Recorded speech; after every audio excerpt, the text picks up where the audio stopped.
8 Mag. 4.4 earthquake.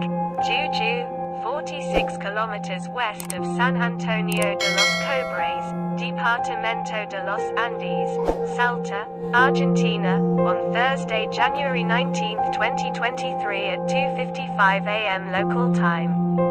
According to the German Research Center for Geosciences, GFZ, reported.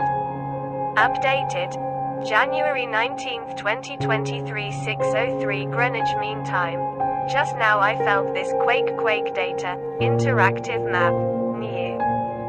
Seismograms, user reports, earlier quakes here, quakes in Argentina, Jujuy, Salta. The exact magnitude, epicenter, and depth of the quake might be revised within the next few hours or minutes as seismologists review data and refine their calculations, or as other agencies issue their report. Light magnitude 4.4 earthquake at 203 kilometers depth.